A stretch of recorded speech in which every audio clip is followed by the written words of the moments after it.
বিসমিল্লাহির রহমানির রহিম। বিশ্বলি শাহসুফি খাজাবা ফরিদপুরি কেবলাদান হুজুর সাহেবের একজন মাঝি মুরিদ ছিলেন, যিনি আড়িয়াল খাঁ নদীতে নৌকা দিয়ে পারাপার করতেন। পারাপার করে যে টাকা উপার্জন করতেন তাই দিয়ে তার সংসার চলত। এইদিকে উরুস শরীফ সংনিকটে। উরুস শরীফের দাওয়াত তিনার কাছে পৌঁছাইল। ওই মাঝি জাকের ভাই চিন্তা করল, উরুস শরীফ উপলক্ষে অনেক জাকেরান আশেকান এই নদীপথ পার হয়ে এই খেয়াঘাট দিয়ে উরুস শরীফে যাইবেন। তাই তিনি নিয়ত করলেন 3 দিন পর্যন্ত তিনি লোকজন পারাপার করবেন, আর শেষের দিন অর্থাৎ মঙ্গলবার দিন উরুস শরীফে গিয়ে হাজিরা দিবেন। কিন্তু মঙ্গলবার দিন পারাপারের এতটাই ভিড় ছিল যে যেই কারণে তার নিয়ত অনুযায়ী উরুস শরীফে যাইতে পারলেন না। তিনি মনে মনে ভাবলেন যে উরুস শরীফের পরে গিয়ে কেবলাদানের কাছে ক্ষমা চেয়ে আসব। কিন্তু উরুস শরীফ শেষে আবার পারাপারের ভিড় পড়ল, তাই এবারও তিনি দরবার শরীফে যাইতে পারলেন না।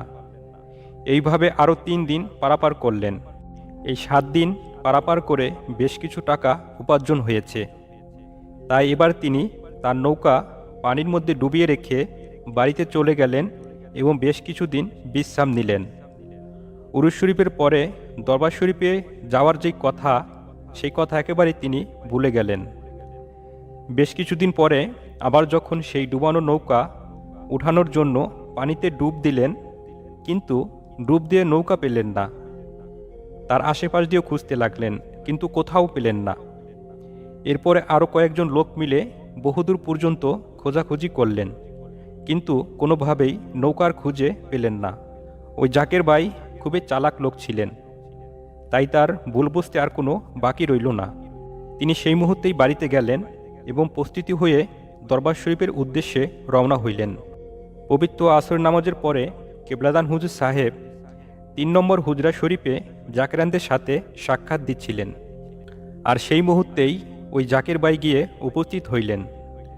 হুজুর কেবলাদানকে দেখা মাত্রই ওই জাকের ভাই হাউমাউ করে কেঁদে দিলেন আর বললেন, খাজা বাবা, আমি উরুস শরীফে আসি নাই বইলা তুমি আমার নৌকা নিয়ে নিসাও। আমি গরিব মানুষ, তুমি আমার নৌকা ফেরত দাও। কেবলাদান সাহেব হুজুর কিছুক্ষণ চুপ হয়ে রইলেন।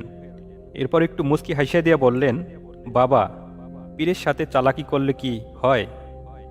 আপনি উরুস শরীফে না এসে ভুল করছেন বাবা। এক উরুস শরীফ কাজা করলে পরবর্তী 1 বছর দুঃখ কষ্ট তাকে ছাড়ে না। যান বাবা, আপনাকে বিদায় দেওয়া হইল। বাড়িতে গিয়ে এলাকার পোলাপানদের হাতে 20টি টাকা দিয়ে নৌকা খুঁজতে বইলেন। আপনার দাদু পীরের খাতিরে আল্লাহ পাক দয়া করবে। ওই জাকের ভাই বিদায় হয়ে বাড়ি চলে আসলেন এবং পরের দিন সকালবেলা কেবলাদান হুজুর সাহেবের হুকুম মোতাবেক পোলাপানদের ডাকলেন নৌকা খোঁজার জন্য। পোলাপানরা বলল, আমাদের 20টা টাকা দিলে আমরা খুঁজে দিব। জাকের ভাই আবার অবাক হইলেন, কারণ পীর কেবলাজানও বলল 20 টাকার কথা, আর পোলাপানরা চাইল 20 টাকা। ওই সময় 20 টাকার অনেকটাই মূল্য ছিল। তিনি 20 টাকা ওদের হাতে দিলেন। টাকা পেয়ে ওরা খুশি মনে নদীতে ডুব দেওয়া মাত্রই নৌকা খুঁজে পেয়ে গেল। নৌকাটি উপরে উঠিয়ে নৌকাটি পরিষ্কার করল। নৌকা পরিষ্কার করে ওই জাকের ভাই আবার দরবার শরীফে চলে গেলেন। কেবলাদান হুজুর সাহেব তাকে দেখেই বললেন, কি বাবা, নৌকা খুঁজে পান নাই? ওই জাকের ভাই মহব্বতের জোরে আবেগময় কণ্ঠে বললেন, খাজা বাবা, তুমি আমার নৌকা নিজে চুরি কইরা আবার আমার থেকে 20টি টাকা ক্ষতিপূরণ নিছাও। তুমি আমার 20 টাকা ফেরত দাও। এবার কেবলাদান হুজুর সাহেব চোখের পানি ছেড়ে দিলেন আর বললেন, বাবা, একজন পিতার 10 জন সন্তানের মধ্যে ঈদের ছুটিতে যদি 9 জন সন্তান বাড়িতে আসে, আর একজন সন্তান যদি না আসে, ওই এক সন্তান না আসার কারণে ওই পিতামাতার মনে যেরকম কষ্ট লাগে, ঠিক তার চেয়ে 70 গুণ বেশি কষ্ট আমার লাগে যখন আমার লক্ষ লক্ষ মুরিদের মধ্যে একজন মুরিদও অনুপস্থিত থাকে। যান বাবা, আপনার ওই 20 টাকা উরুস শরীফের কাফারা হিসাবে কবুল করা হইল। সম্মানিত ভাই ও ভগ্নীগণ, পীর এবং মুরিদের সম্পর্ক যে কতটাই গভীর, কতটাই মহব্বতের, সেটা একমাত্র ভুক্তভোগী ছাড়া এই দুনিয়া তার কেউই বুঝতে পারে না। আর উরুস শরীফ যে কতটাই গুরুত্বপূর্ণ তা আজকের এই ভিডিও থেকে আমরা স্পষ্ট বুঝতে পারলাম। তাই আমরা দেশে যারা যে যেখানে থাকি উরুস শরীফে যেন কখনোই আমাদের কাজা না হয়।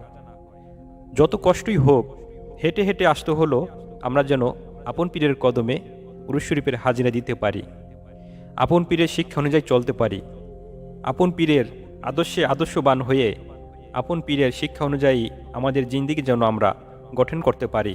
মহান আল্লাহু পাক যেন আমাদের সকল আশা কবুল ও মঞ্জুর করে নেন। আমরা সকলেই বলি আমিন, আমিন, আমিন। আজকের এই ভিডিওটি আপনাদের ভালো লাগলে লাইক কমেন্ট করবেন এবং শেয়ার করে আরেকজনকে দেখার সুযোগ করে দিবেন। আর আমাদের চ্যানেলে নতুন হয়ে থাকলে সাবস্ক্রাইব করে আমাদের সাথে থাকবেন। আপনাদের সকলের মঙ্গল কামনা করে এখানে সমাপ্ত করলাম। আসসালামু আলাইকুম।